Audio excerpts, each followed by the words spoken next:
بسم الله الرحمن الرحيم والسماء ذات البروج واليوم الموعود وشاهد ومشهود قتل أصحاب الأخدود النار ذات الوقود إذ هم عليها قعود وهم على ما يفعلون بالمؤمنين شهود وما نقموا منهم إلا أن يؤمنوا بالله العزيز الحميد الذي له ملك السماوات والأرض والله على كل شيء شهيد. Yofi démb ak tey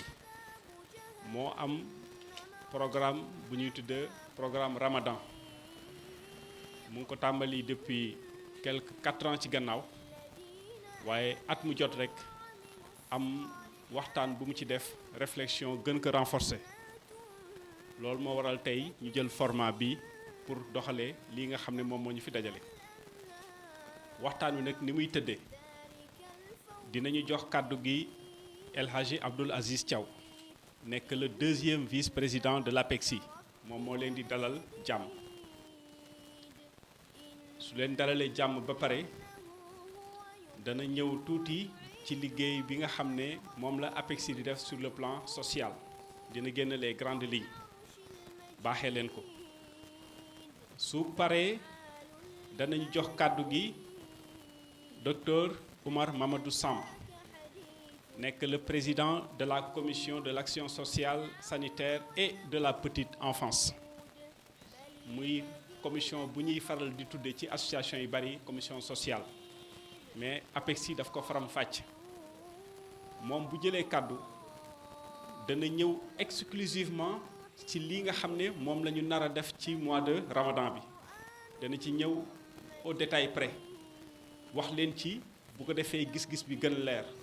parce que du lépp lañ mën a tënk ci lettre dana ñëw ci approche bi philosophie bi d'abord dana ñëw ci approche bi dana ñëw ci méthode bi nga xam ne moom la APEXI di liggéeyee ba mu jur jotaay bii nga xam ne moom moo ñu dajale fii tey buñ ci paree danañu def remise symbolique parce que li ngeen gis ni ñu tekk ci kaw table ji dafa nekk rek échantillon wu li ñu war a joxe mais bu docteur Samb ñëwee da ngeen am une idée plus claire de ni ñu li ñuy joxe lan la su ñu defee remise symbolique bi ba pare nag danañuy jox kàddu gi kii di Papa Ngagne Ndiaye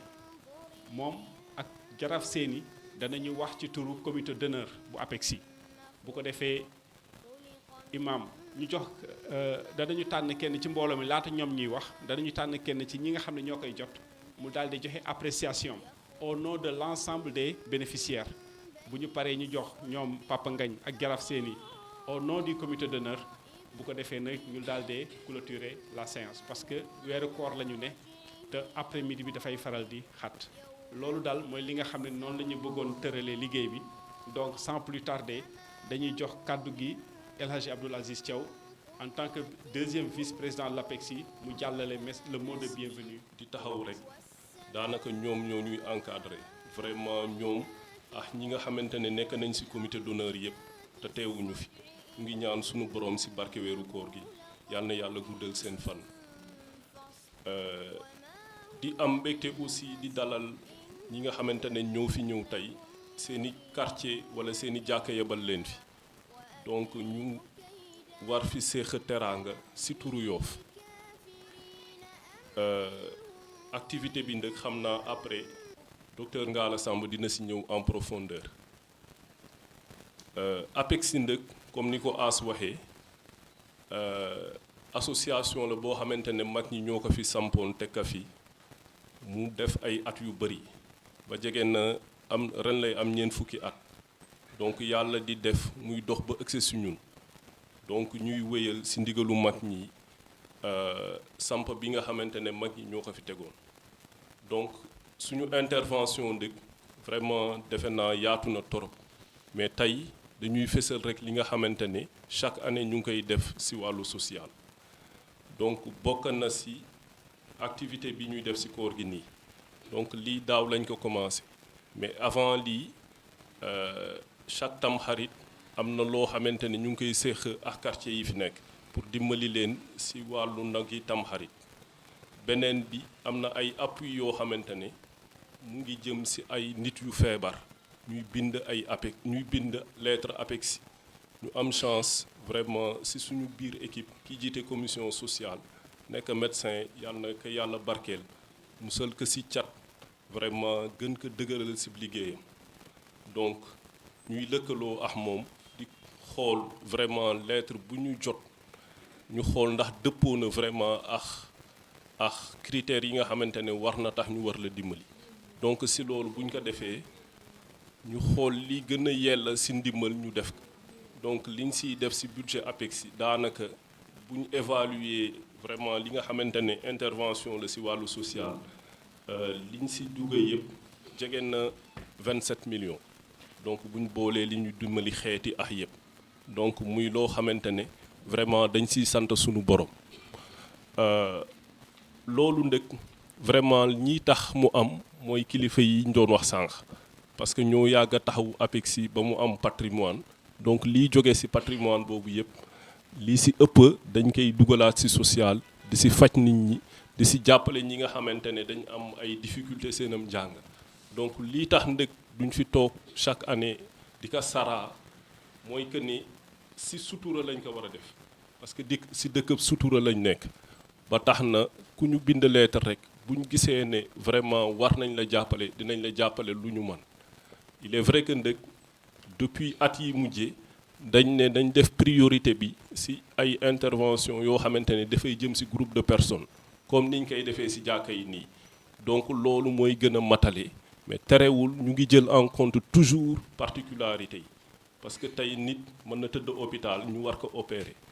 du am lu mu fajoo mu bind APEX daar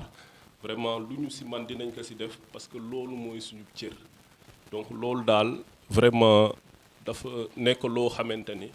doon na lañ ca des fois ci bopp nit ñi moo tax ñu ne tey buñ fi ñëwee suñuy wax ñu accès ko foofu donc di xamal ne waa Yoff daal à part li nga xamante ne fas yéene nañ ko def ci koor gi am na loo xamante ne cosaan la ci APEX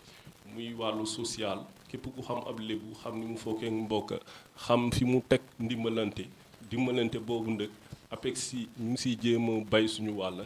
di tàllal loxo Yoff gépp parce que xel du doy ñun ay ndaw lañ rek dañuy joxoñ ne ñu jaar leen fii ñu mën fa jaar donc ci loolu vraiment ku gis opportunité bu mu manti nekk muy organisme boo xamante ne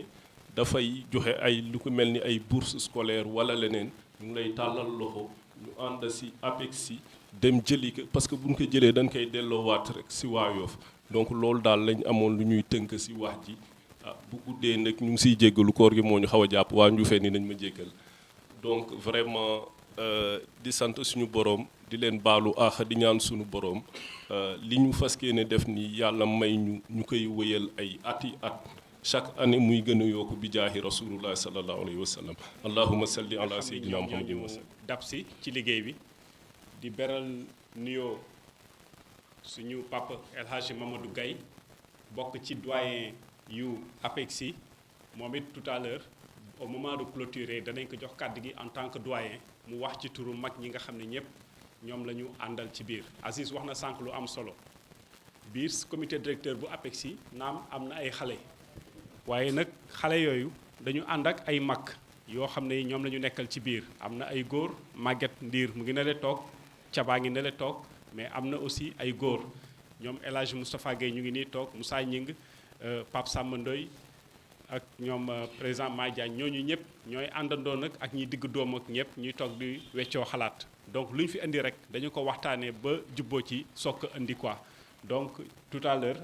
avant ñoom Papa Ngagne dinañ jox kaddu gi El Hadji Mamadou Gaye moom it en tant que doyen mu daal di jël kaddu gi barkeelu ci donc sans plus tarder dañuy jox kàddu gi docteur Oumar Mamadou Samb comme ni ñu ko waxee sànq moom en tant que président de la commission de l'action sociale sanitaire et de la petite enfance mu ñëw ci détail yu programme Ramadan. bismillahi rahmaani rahim.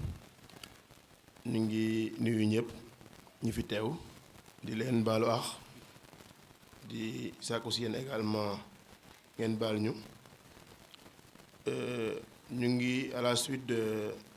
président Abdou Aziz. Donc en tant que président de la commission sociale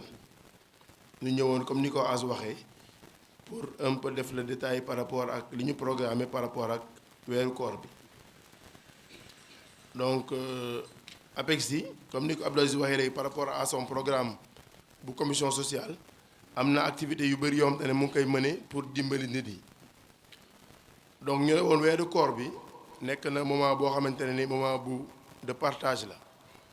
moment de solidarité la tamit donc ci loolu depuis 4 ans am na activité boo xamante ne APEXI commencé woon na ko di ko def àndoon ci ak benn association bu ñuy tuddee ASAWA mais association des sans-abri de l'Afrique de l'Ouest ñu koy def fii kër APEXI donc depuis 4 ans ñu ngi koy def mu nekk activité boo xamante ne nii dañuy woo ñi nga xamante ne ni ñoom ñooy couche défavorisée yi xam ne ñu ngi biir Yoff lu ci mel ni ay taalibe lu ci mel ni famille yi xamante ne ñu ngi fii di dëkk ak ñun di daan seen doon ci wàllu fóot ak yu demee noonu ñu woo leen partager ak ñoom benn après-midi ba mu dañuy waxtaan lañ koy tijjee ci wàllu suñu diine après ñu partager benn ndogu ak ñoom donc depuis 4 ans ñu ngi def loolu donc depuis l'année dernière ñu xalaatoon ne action boobu rek doyul ci wàllu koor gi ñu ne il faut que ñu xool au sein du comité directeur naka la ñuy def pour effectivement am yeneen action yoo xam te ne dañ koy def pour répondre un peu à ce besoin de faire des actions collectives comme ni ko Daba waxee sànq def action yoo xam te ne communauté bi lay laalandoo comme ni ñu koy defee ak action ak individuelles yi xam te ne nii par rapport ñi di demander ñu leen di jàppale par rapport aux secours médicaux donc ci loolu daaw ñu xalaat ne weeru koor gi souvent jàkk yi dañuy jàngonteeg bu heure dog jotee ñu bëri lañ fay doguse te souvent dañuy soxla lu ci mel ni tàndarma lu ci mel ni café ak lu ci mel ni sukkar donc ñu ne woon kat APEXI am na lu mu war a mën a def ci wàllu woowu donc bi ñu ci xalaatee ci comité directeur bi donc daaw commencé nañ loolu mais particularité yi mooy APEXI souvent action yi muy def yépp ci quartier yi en général quartier yi lay ciblé kon bu ñu waxee quartier yi mooy 7 quartiers traditionnels yi quartier APEXI ak Sicap Layène kon pratiquement yooyu lañ doon ciblé mais action bii nag ñu ne nañu xool jàkk yi fépp fu jàkk nekk ci APEXI ci biir Yoff ñu yegg fa am lu ñu leen jàppale ci wàllu suukar wàllu café ak wàllu dat donc ci loolu daaw ñu defoon recensé woon pas moins de 24 mosquées biir Yoff gépp ñu jëloon daara yooyu ma wax sànq quartier bu nekk ñu dem am lu ñu leen jox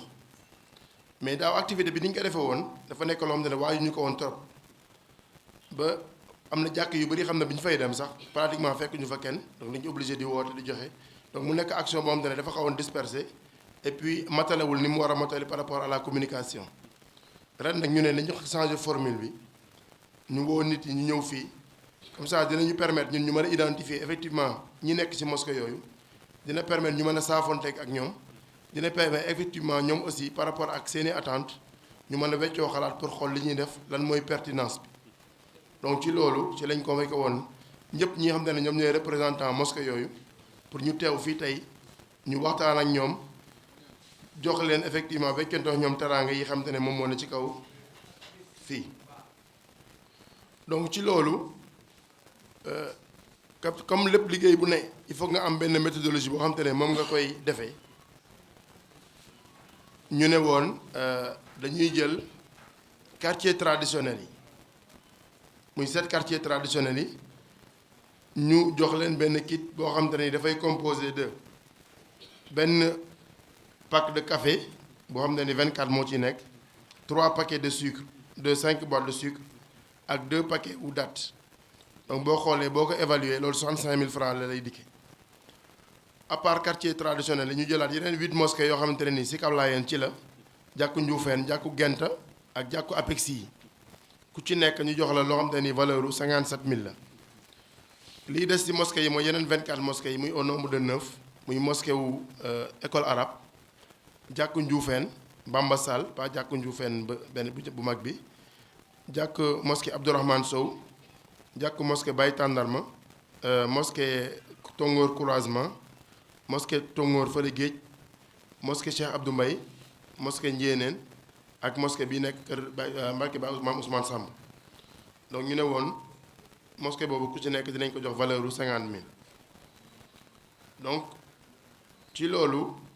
loolu moom mooy répartition bi nga xamante nii moom lañ tànnoon ci biir waxtaan ne effectivement loolu moom mooy gën a matale donc sànq rek ci biir waxtaanu programme Ramadan bi am na benn point bu ma indi mooy par rapport ak ndogu bi nga xam ne dañ koy organiser ak waa Asawa ciblé ci couche vulnérable yi muy ñi nga xam ne dañuy daan seenu ci wàllu fóot ak taalibe yi boobu incha allah mercredi prochain lañ koy def fii ci kër APEXI donc dina am waxtaan bu ñu waxtaanee ba pare ñu partager ndogu boobu maintenant toujours ci action Ramadan yi comme ni ma waxee action wu ak Asawa moom moo jëkk daaw commencé nañ action bi ñuy def ci affaire mosquée yi par rapport ak ndogu bi moo am leneen loo xam te ne tamit dañ ko xalaatoon muy hôpital Philippe Senghor ñu seetlu ne hôpital bi nekk am na dimension ba nga xamante ne nii pratiquement ñi koy fréquenté ñi ci ëpp sax dëkkuñu Yoff te weeru koor bi souvent accompagnateurs yi ak ñi xam te ne ñoom ñooy faju bu leen heure dog fekkee foofu dañuy am jafe-jafe effectivement pour mën a ndogu ñu ne woon ñooñu aussi tam waruñu leen fàtte donc ci loolu ñu xalaatoon ne doon na baax kat benn jour ci weeru koor bi ñu yegg foofu am lu ñu leen jàppalee ci wàllu ndogu donc ñu jàpp ne le 29 incha allah dinañ jël pas moins de 150 kits de nourriture ñu dem distribuer ko au niveau de l'hôpital Philippe Maguilène Senghor donc 3 actions yooyu daal mooy activités yi xamante ne moom lañ nisër ren ne moom la ñuy def ci affaire weeru koor bi mooy daje tey bi ñu def tey nii mercredi prochain le 22 ñu defaat beneen daje boo xamante ne nii ndogu lay doon ak le 29 mooy activité bi ñuy def au niveau du centre de santé Philippe Maguilène Senghor donc loolu daal mooy en gros li xamante ne moom mooy résumé par rapport ak programme Ramadan bi donc di ñaan yàlla nañ ko matale yàlla nañ ci lépp luñ ci seetlu yàlla nañ ci ëpp suñu njort ci bekk Seydou sallallahu alayhi wa sallam.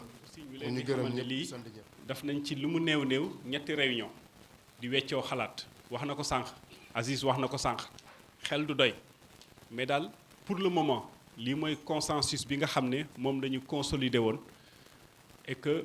APEXI moom la ñëw tey jii pour proposer leen ko donc comme ni ñu ko waxee sànq dañuy procéder à la remise symbolique parce que bëgguñu fi tey ñi ñu lu yàgg dañuy am yeneen yitte yu leen di xaar dañuy def remise symbolique bi su ko defee na seen xel dal bu ñu paree rek képp kuy responsable jàkk Momar Sarr di nga ànd ak moom am na salle bu ne ci suuf fa la ñu stocké lépp ku nekk ni ko ngaa la waxee léegi soo ñëwee rek wax quartier bii nga yebal quartier bi nga xam ne moom la yebal danañ la jox la nga xam ne mooy la ñu génne te mu lire ko léegi ci papier bi ñu daal di la koy jox kon sans plus tarder ñu ngi ñaan Jaraaf Seyni ak Papa Ngagne ak Aziz baal ma de Pape Eli gisuma la woon waaw gisuma la woon maa ngi lay nuyu la jox sa wàccuwaay kon ngeen daal di jóg rek ñu procéder remise symbolique bi ñu tànn ñeenti volontaire rek wala ñaari volontaire ñu ñëw nangu kii bi quoi ñett ñoo xam ne ñi seen i jàkk ñoo leen yebal. di nuyu waa APEXI ak waa Yoff gépp borom jàkk yi wax dëgg yàlla ñun kontaan nañu si mbir mi xool sedd na déglu nañu tamit wax ji nga xamee ne wax nañ ko fi nekk na wax ju ñu mën a dégg ju rafet ju matale di leen ñaanal yàlla rek lépp lu ngeen man ba déwénee ñu man lu ëpp loolu li ñu def yàlla na ko yàlla barkeel yàlla nangul suñu koor. ñu ngi ñuy ñu fekk ñëpp di rafetlu jataay bi man laa dama si le président comité de gestion Daouda li may wax aussi mën naay waxaale si turu comité de gestion yëpp si seen digal di rafetlu geste bi nga xam ne moom la APEXI réitéré parce que réitéré laa mën a wax parce que jëkkul tey donc vraiment li ñu mën rek mooy rafetlu ko te di leen encouragé di leen ñaanal yàlla aussi parce que ku nekk si mission tegu ci yoon li ñu mën rek mooy encouragé la ñaanal yàlla donc vraiment ñu ngi leen di ñaanal yàlla li ngeen def tey yàlla na yokku et ba mu law si population Yoff yëpp. jéggalu di alhamdulilah baalu àq ñëpp yàlla nañu yàlla dolli jàmm daje bi yàlla nañu ko fekke déwén yàlla bu kenn manqué ay yéen waa APS rek nu ngi leen di ñaanal yàlla ndax li ngeen di def si Yoff nun nu ngi seet teg bët nun ñi xamee ne man mi xamee ne de maay yëngu si xale yi xam naa li ngeen di def xam naa mag ñi ñoom waxuma leen waaye man miy yëngu si xale yi toujours ñuy daje fii ma di leen kasagal di leen defal lu ne xam naa li ngeen di def si APS Yoff di jàppale ñiy jongal xale yi fii si APS lépp yéen di ko def kon xam naa si lu bari yal na ni yàlla dalal jàmm yal na yàlla yokk seen fan leen man ren yal neen man lu ko ëpp li ngeen wax si hôpital yeex taalibe yi yëpp teg nañu suñu bët yal na leen yàlla baax jàppale ñi nga xam ne ñoo fi wax joxe ko fii aussi ci turu dëkk bi yëpp donc dañuy jox kàddu gi El Hadji Mamadou Gaye en tant que doyen ci biir comité directeur bu APEXI di ko sant di ko gërëm mu wax ci turu Allahi taala wa barakaatu. maa ngi dolli sant sunu borom sant boobu may sant nag dafa am benn particularité bu ndaw mais yàlla toujours day defar bi may dugg ci salle bi soxna Ndiir daf ma orienté ne ma toogal fële parce que chaise bu libre la ma siggi Nganjaay oo ma ne ma kaay toog ma dem toog toogaay bi dis trop ci man parce que dama xool ci sama kanam li indi loolu mooy dama tardé may jéggalu ma xool sama kanam ma ne fii ma toog nii day du sama place waaye yàlla mi dara teewul indi borom place bi mu ñëw toog loolu laa wax maa ngi dolli sant sunu borom parce que bu ñëwul woon ay jéggalu laa fiy nekke ngon bu loolu wéyee ñun ñi nga xam ne ñoo nekk ci comité directeur bi ñu yëkkati kàddu jox ma ni naa wax ci turu comité directeur bi ndax bokk naa ci ñi nga xam ne ñoo fi mag ci association bi yéen waa Yoff ñun sunuy seen ndaw lañu moo tax lépp loo xam ne ñu ngi koy mébét pour mu jëmale dëkk bi kanam képp ku ko dégg war nga ci jàpp bu baax ci doyen yi laa bokk waaye damay faral di jataay yu mel ni su amee rek may nettali benn anecdote bu ndaw boo xam ne li ma dal na ñu bari ndax APEXI ñi ko umpale bari na lool président wax na sànq ne ñu ngi ci suñu ñeent fukki at te ba léegi am na ñoo xam ne umpale nañ ko waaye action yi ñu def nii mun na am ba dana tax nit ñi gën a xam kan mooy APEXI ndax man ci ñii ko umpale woon laa bokk 1992 laa ñëw APEXI maa ngi woon ci football bi waaye analyse laa defoon ci football bi ma tax ma bàyyi ko ma ne 1950 su ma juumul ci doyen yi ci la football ñëw ci Yoff les années 50 ba bi may bàyyi 92 gisuma benn teraanga bu jóge ci football dem ci doomu Yoff donc 50 ba 92 laa wax ma ni ngoon nag 90 ba 92 muy ñaari at dong munuma wàññi ñaata yàqu la football def ci Yoff munuma ko wàññi ci 2 ans yi li fi yàqu football indi ma ne amatuma droit sékkati sama tànk nag di ko avancer ma ne naa bàyyi ma bàyyi toog sama kër comme 78 laa duggoon ci football bi ba 92 ma daal di bàyyi ci lépp service su Yoff la bi ma toogee nag ma dégg ñu naan APEXI ma ne ñooñu daal nekkewuñu fi dara lu dul dëkk bi defe ne ñoo ko moom nangam ak nangam ak nangam alalu dëkk booba amuñu dara sax parce que année yooyu benn waay bu baax ni ma li nga wax day demewul noonu ñoom chaque samedi dañuy réunion te bu ñuy réunion duñ tëj seeni bunt comme Yoff nga dëkk da ngay dem foofa nga xool sama première réunion ma ñëw toog ci salle bi di déglu ñu commencé masalan ne Amadou Gueye Samb yow yaa demoon ci affaire garab yi foo ci toll mu nettali li mu dox ci garab yi war a dugg ci dëkk bi waaw ñu pare ñu ne Ibrahima Silla yow mi yaa demoon ci DST direction technique noonu la tuddoon ci jamono ya pour affaire mbedd yi tali bi nan la ñuy liggéey Yoff wax bi di tourner sama bopp ma ne waaw ñii may doomu Yoff ñoom ñuy toppatoo mbiru Yoff ma toog fële ne xaw ma ci dara lu ne ma wax ko ma toog ba réunion bi jeex jëluma parole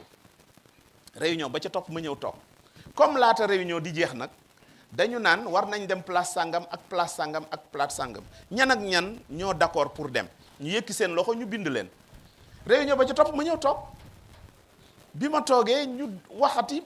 ba muy jeex nag ñu joxe tâche yi ma tàllal sama loxo ma ne bokk naa ci ñiy dox ñu boole ma ci benn groupe may dox ba semaine bi jeex samedi ñu dellusee ñu ne dañu def compte rendu ci liñ doon dox ci semaine bi ñu ne ma gay comme bokkoon nga ci benn groupe defal compte rendu ma def compte rendu nii laa bokkee APEXI 93 ñu officialisé ma ngoon nag mbir mi soo ko xamul mandu ma woon de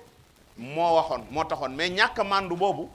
andil na ma benn mbir boo xam ne wax fa dëgg yàlla regretté wu ma ko donc dañ leen di ñaanal yéen ñi nga xam ne yéen a nekk ci comité de quartier yi yéen ñi nga xam ne yéen ay saytu nekk imaamu quartier yi nekk bilaalu quartier yi lépp lu ngeen man ci ñaan lu ngeen man ci jàppale leen ñi nga xam ne ñoo leen di jàppale parce que fii kat yéen a leen fal kon ci turu comité directeur bi lii laa amoon ci ay kaddu yu may sànni def témoignage yu ndaw te nag APEXI gii de formé nañ ma de formé nañ ma bu baax a baax a baax ku ma taxawal wax te jàngeew ma fenn lu dul ci kër gi laa jànge tukki nañ fi tukki bu gàtt maag Khalifa Diène àndoon ak Issa Ndiaye keroog ñoom dañu ne su ma ci àndul woon du baax te ñoom ñoo ma formé bañ taxawee kilifa yoo xam ne Nations Unies lañ nekk ku nekk di ma interview ku ma laaj man leen Yoff laa jànge kon nag institution bi nañ ko ñaanal bu baax xale yi fi dugg nag wax fa dëgg yàlla seen loxo set na macha allah li ñuy jéego yu ñuy def actuellement jéego yu am solo la nañ leen jàppale allahumma salli ala dañuy jox kàddu gi Pape Eli moom aussi au nom de en tant que membre du comité d'honneur bokk ci jàmbur yi jiite ko mu joxe impression. ñuy nuyu ñëpp di leen sant di jéggalu ci tardé bi ñu tardé te waroon fi jiit di wax ne jotaay bi dañu sawar lool ci ñëw si ndax yàggul lool ñi faral di seetaan télévision locale bi gis nañu ne am na lu fi APEXI defoon mu jëm ci morgue yi ñu teewe woon ko rafetlu ko am kàddu yi ñu fa yëkk woon wax ni li ngeen def nii booba ci morgue yi la jëmoon képp ku dëkk Yoff mënatul waat ne APEXI dugal loxoom ci moom ndax fa ñu koy yóbbu ji ku nekk da nga fa dem ji bu fa demul léegi aussi sa mbokk dem na fa jaar na fa bu boobaa kenn du mën a wax ne lii APEXI def gisuma sama bopp lii ñu defaat nii tey dalul tey parce que daaw andi woon nañu lu demee nii ci jàkka yi ñoom ñoo déplacé woon ba agsi ci jàkka yi jox ko te kuy dem ci jàkka yi waxtu ndogu di nga gis ne lu demee nii soxla nañ ko fa parce que am na ñi nga xam ne ñii suñuy mbokk la ñi nga xam ne yi ñu ngi ci dëkk bi te amuñu weeruwaay waxtu ndogu ci jàkka yi la ñuy daw ñëw bu ko defee waa jàkka ya dañuy faral di seet seen koñ bi ñoo nga xam ne ñoo leen di mën a jàppale pour jàppale ñooñu bon ñoom ñu def acte bu mel nii ñu koy rafetlu lool parce que ñun dimbal nañ ñu bu baax ci jàppale ñooñu di ñaan yàlla rek li mu digee ci ku dog koor yàlla ñu ka yàlla defal ñun ñëpp boole ko waa Yoff gépp parce que alal yi ñu fay yóbbu alalu Yoff la di dellu di leen ñaanal parce que nag ku man lu mel nii am na fooy wéeruwaay yi yal na yàlla yokk ko barkeel ko ba bu déwénee ñu man lu ëpp li ñu def nii loolu daal waxoon dañ ko si sànni ci ay kàddu yu mënul ñàkk ñu ngi baalu ñëpp di leen ñaanal yàlla nangul ñu koor yi yàlla may ñu fekke ko déwén yu bare ànd ak wër ak sutura bi jaay Seydina Muhammad sallallahu alayhi wa sallam Pape Ely ci kàddu yu tedd yi nga xam ne moom la fi yëkkati léegi kon ngeen baal ñu tor kii bi rek dama ko yéex a gis El Hadji Mamadou Mbengue Kara nekk directeur de cabinet du maire de Yoff moom lañ bëgg a jox kàddu gi. ñu ngi jéggalu nag parce que dañu xaw a tardé yàlla dafa def courrier bi ñu yónnee woon dafa yéex a wàcc ba nga xam ne tey ñu ngi koy jot peut-être 4 heures sax jot na loolu moo waral suñu tardé donc ñu ngi jéggalu ci loolu di jéggalu ci turu maire parce que tey bu ñu taxawee fii di wax ci turu maire la te maire mooy ki nga xamante ne moom la institution yi dénk dëkk bi donc ñu yaakaar ne ci loolu dañ koy faral di wax mais moo ngi nekk ñun APEXI bi mu def rek ñun dañuy jàpp ne APEXI ñun la ko defal parce que ñun la war APEXI association la donc ay moyens dafa limité ay lépp lu mu war a ba def dafa war a limité donc ñun ñi nga xamante ne nag waa Yoff yëpp seen alal ñun lañ ko dénk ñun ñoo war a def lépp lu nga xamante ne waaye dañ ko soxla mais comme lépp mënul mat moo tax ñun ak APEXI dañuy lier un partenariat boo xamante ne bii c'est un partenariat peut-être tacite sax mais lépp lu ñuy def dañu ciy déggoo loolu moo tax ba lii dañ koy rafetlu di ko rafetlu comme li ñuy rafetlu action yi APEXI def yëpp ci dëkk bi ñuy wax ne nag yàgg nañ ko wax il faut ñu gën a lëkkaloo ñu nag waa APEXI pour que suñu action yi mën a am impact ci biir dëkk bi parce que bu ku nekk def sa boor day xaw a jaxasoo xaw a metti ci waa dëkk bi moo tax toujours dañuy wax noonu dañuy wax ne dañu bëgg jàkkaarloog lëkkaloog APEXI pour lépp lu ñuy def ñu ànd ci parce que action yu mel nii aussi ñun ñu ngi koy def lu dul dem rek yónni nañu ay action yu demee nii ci biir dëkk bi donc peut-être bu ñu ko yëgee woon noonu mën nañu def benn cérémonie boo xam ne ñoo ko bokk ñoo xamante ne yi peut-être APEXI sax moo koy jiite ñun ñu ànd ak ñoom liggéey ci loolu donc encore une fois ñu ngi leen di remercier ci lépp li ngeen di def ci dëkk bi xam ne ñun la ngeen ko defal te di gën a gërëm nag wax dëgg yàlla comité directeur bi ñu fi nekk parce que innovation yi fi am yëpp ñu yàgg nañ ko même ci dëkk bi mais innovation yu bari ñuy def nii si ñoom lañ ko gisee donc vraiment lii ñu leen ci remercier di leen gërëm ci turu maire ci turu waa dëkk bi yëpp tout à l'heure dinañu joxaat kàddu gi Abdoul Aziz mu gërëmal ñu ko mu daal di wax ak moom aussi atome crochet yi nga xam ne dox na diggante parce que am na lu mu fi wax te APEXI aussi mu ngi xalaat lu ni mel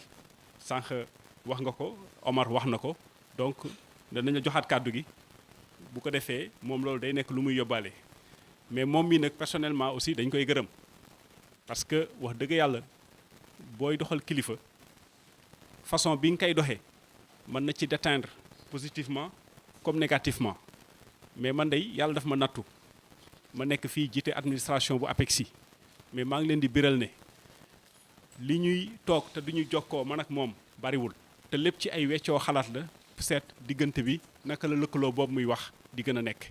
donc loolu bu ñu amee occasion mel nii mën nañ ko seede en attendant El Hadji Abdoul Aziz ñëw ci loolu nga xam ne lancé na ko comme xalaat ak li ci APEXI war a mën a def te mu nekk ci di ko xalaat. donc dañuy jox kàddu gi Papa Ngagne Ndiaye mu daal di barkeelu en tant que membre du comité d'honneur avant ñu jox kàddu gi Jaraaf Sey.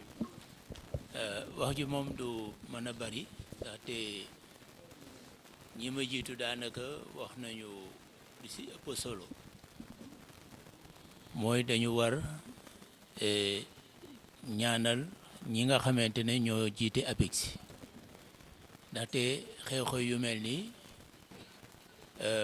c'est pas la première fois ñu koy def sànq Gaye wax na loo xamante ne il faut que ñu gën ci insister nit ñi dañu umpale APEXI effectivement xaw nañu ko umpale ñun ñuy toog fii di wax duñ ne membre comité d'honneur mooy ay kilifa yu nekk ci dëkk bi yoo xamante ne dañu am baat ci doxalinu APEXI na ngeen xam loolu xam ne APEXI du ay xaleel yu toog fële rek di nas di def seen budget dañ ñu koy wan avant ñu approuver ko suñu xalaat ñu wax ko ci lépp loo xamante ne gis nañu ne lii alors war nañu ko mo defaraat ñu wax ko bu ñu exécuter seen budget ba pare xam ne lii la ñu def ak lii la ñu dépensé lii la ñu def dañ ñu koy wan ñu gis ko bu ñu amee lu ñu ci xalaat ñu wax ko suñu amee lu ñu ci soppi ñu wax ko loolu il faut que nit ñi xam ne APEXI du ay xaleel yoo xam ne dañuy wéet fële rek di def lu leen neex donc wax jooju ma wax dafay ñëw compléter wax yi Gaye nit ñi il faut ñu xam APEXI ni muy fonctionner bi tax na lépp loo xamante ne moom lay def pour dëkk bi dañu ko war di ñaanal te xam ne lu ñu xalaat la te lépp loo xamante ne ay kuréel ñoo ko xalaat dañuy yaakaar ne xalaat bu rafet la loolu moom laa doon mottali ci wax ji ñu fi wax pour xamal ne nit ñi rek APEXI xaw nañu ko umpale ba waral na tax na man personnellement dinaay wax ne APEXI war na di siiwal lu muy def télévision bi c'est très bien mais su fekkoonte ne dinañu am journal boo xamante ne dinañ ko ci mën a def muy génn journal moom boo ko yoree mën nga kaa téye 10 ans 15 ans mais lii bu xasee ba jàll ci télévision jàll na archive yooyu nag xale yi danañ ko soxla ëllëg xale yi nga xamante ne ñoom màgguñu ñuy gis loolu ñu xam ne lii jaaroon na fi loola dama ciy profiter wax ko fii alors comité directeur bi ak bureau bi ak ñoom ñëpp ñu réfléchir sur loolu parce que il faut que yii ñu am foo xamante ne fa la ñu koy mandargaale te mu sax fi donc encore une fois ay jàkk ñoo fi ne alors yaakaar nañu ci yéen ñaan ngeen ñaanal ñi nga xamante ne ñoo yore APEXI yàlla defal leen ndam ci lépp lu ñuy def yàlla def ci ndamu waa dëkk bi ñoom ñëpp ñu kontaan ci lépp loo xamante ne moom lañ fi moom la ñuy def rek alors yàlla def ci ndam loolu daal moom laay terminer yaakaar nañu leen ci alors ngeen defal leen ci ñaan bismillahi rahmani rahim alhamdulillahi rabbil alamin alhamdulillahi rabbil alamin ñu ngi dolli cant ma yàlla mi nga xam ne moo nu wéer ak kantan ak jàmm ak salaam ba ñu mën a daje fii wax ji warul mën a gudd parce que dama sàlloo di wax su ma waxee nag ñi kaa dégg ku nekk mën nga kaa dégg nu mu la neexee waaye dama wax ne APEXI mooy association bi nga xamante ne Yoff gépp moo ko ñoom kii juddu tey ba kii ci mag ci Yoff ñépp ci lañu bokk Yoff ko moom yeneen dëkk dinaa lim di ko wax lu mel ne ma jumaa ji Yoff ko moom lu mel ne école arabe Yoff ko moom lu mel ne gaal ak rawante gi Yoff ko moom lu mel ne jullukaay ba stade ba Yoff ko moom alali Yoff nañ li Yoff moom nañu xam ne Yoff ko moom jamono nag dafa dox léegi am nañu une administrative communale bu nekk ci kii du Yoff rek Yoff wax yeneen yu ko kii la donc kon dafa am lu Yoff moom am na lu maire yi moom Yoff am na lu ko war ci Yoff mu di ko def tey ba mu amee ba léegi APEXI yal na yàlla jàppale leen yàlla dolli leen sutura APEXI dafa defari nit wala yàqul nit ñii defaroo ci APEXI ñu ci bare du ñi nga xamante ne ñoo ko sosoon APEXI dafa defari nit kon defar googu mu defar mu ñëw ba léegi yal na nu yàlla dolli sutura yal na ko yàlla gën a màggal ñu xam ne sur le volet social xam nga lépp mënuñu koo wax bu ñu ne APEXI kumpa la mais bu ne am na ñu mu newul kumpa parce que le volet social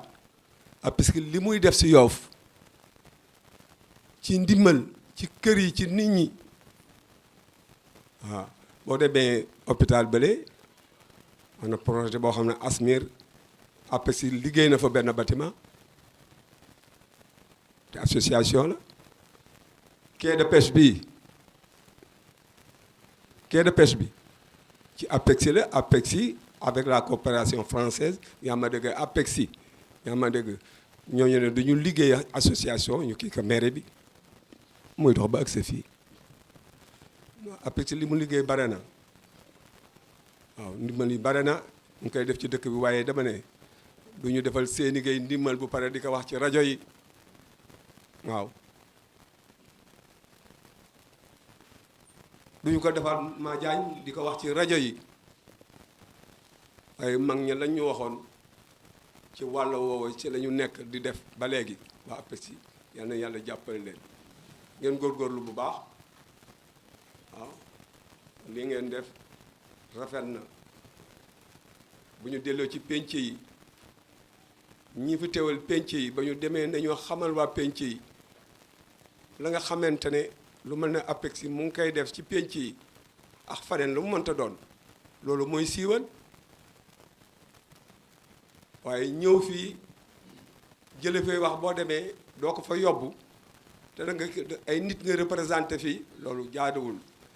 waaw nii nañu ko di wax ca fa ñu ko war a waxee ndaje bi rafetlu naa ko trop parce que ñun dañuy dolli sant yàlla parce que ñun yàlla dafa def ñu doon daje sunuy bàyyi ci kuréel yu mel nii ci yëfi Yoff boobu chance am nañu ko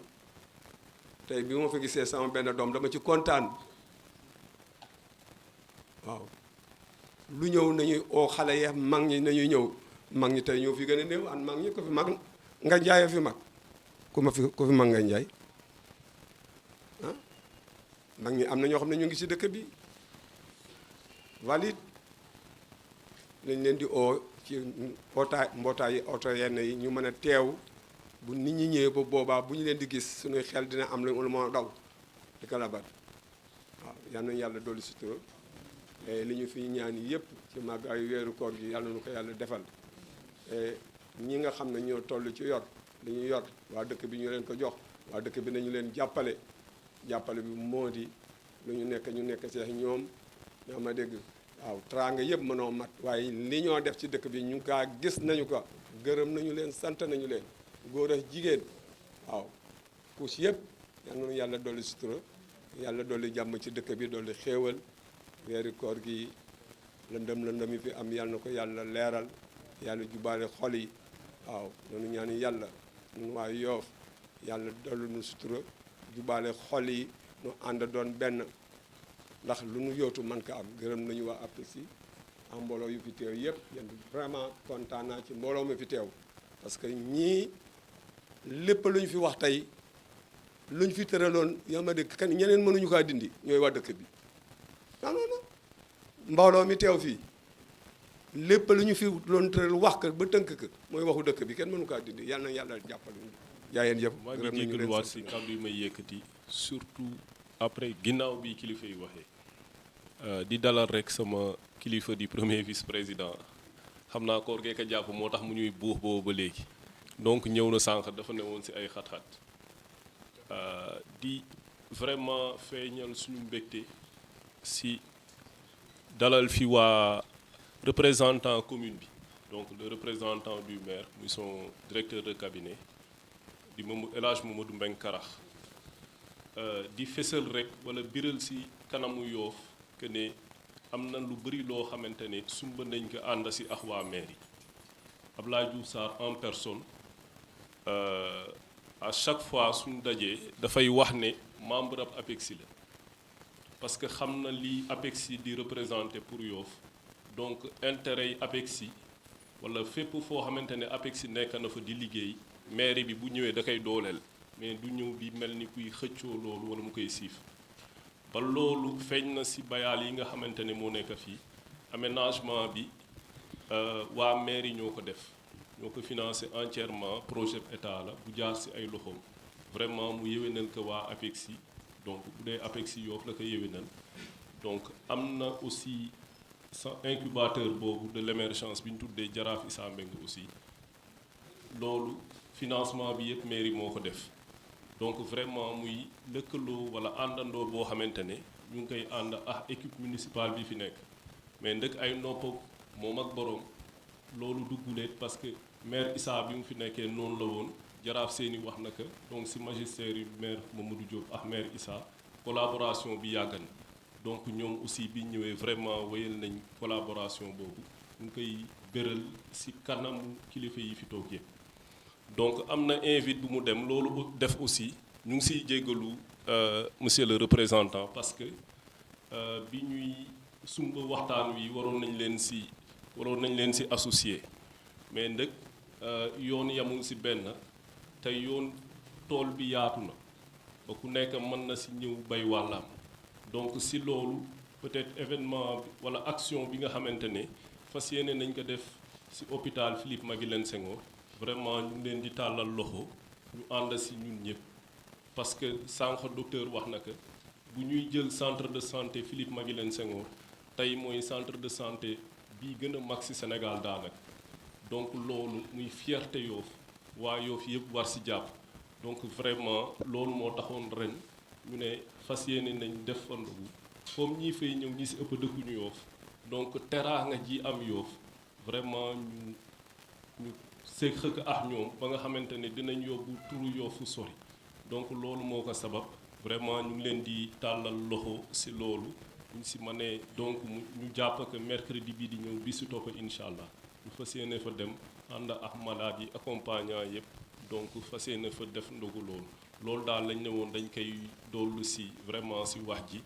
di rafetlu seen teewaay di leen ñaanal suñu borom koor gi yàlla na si yàlla def jàmm yàlla nangul ful tuyaabe bi jaahi rasulullah vraiment à la suite de li loolu Aziz wax Jaraaf mu ngi fàttali ne am na journal yu fi newoon daanaka étudiants yi suñu rakka yi suñu doom yi suñu jarbaat yi ñu ngi leen di gërëm parce que ñoom aussi ñu ngi nekk def liggéey bu am solo à travers le Yofois xam naa collaboration bi dinañ ko war a gën a mën a renforcer pour seet xalaat yooyu fi judd yëpp naka lañ ko ciy dugale alors daanaka donc fii la ñuy yemalee waxtaan wi comme ni ñu ko waxee sànq yitte yi dafa bari dañu war a dem ci jàkka yi préparer heure ndogu bi comme ni ñu ko waxee rek kii bi yëpp dañ doon bañ yéegal ko ci kaw wàccee bi dafay na xari moo tax ñu génne benn échantillon rek. Il y a 24 mosquées. Momar Sarr ñu ngi leen di présenter wàlle sunu mbokk mi di Michael Pichon. Michael, tu peux te lever? Michael dafa jógee ci benn université bu nekk fële ci bitim réew ñëw fi di def stage am stage bi nag pàcc yi ñaari pàcc la benn bi c'est sur le plan social mën naa ne ñetti sax sur le plan social sur le plan environnemental ak culturel. Alors moom lii nii dafa nekk di ci gëstu lu am solo parce que ñun ñi nga xam ne miin nañ ko lii mën nañu bañ a yéem waaye ku jógee France sax léegi comme Sénégal mais ku jógee ci réewu tubaab yi culture occidentale lii nii mën na bañ a nekk loo xam ne doo ko miin moom na ci loolu lay gëstu ak ci wàllu culture am na ñu ñu ko war a booleel tuuru maam Njare bi gisoon ngeen ko ci war na ànd ak ñii di defar gaal yi nekk géej waaye war na liggéey aussi ci volet environnement bi nga xam ne moom la ñu dëkkmal donc Michael mu ngi nii Michael Pichon la tudd. Je ne parle pas wolof mais je suis honoré de participer à cette séance et voilà. Je viens du sud de la France, à Figeac. C'est une université d'animation sociale et socio-culturelle. Et donc je viens réaliser mon stage ici avec Apexi, car ils ont beaucoup à apprendre sur ce niveau-là, au niveau culturel, social, écologique et économique aussi. Donc voilà, merci. Pour bu ngeen dajee moom ci dëkk bi rek ngeen xam ne ci cadre boobu lay liggéey.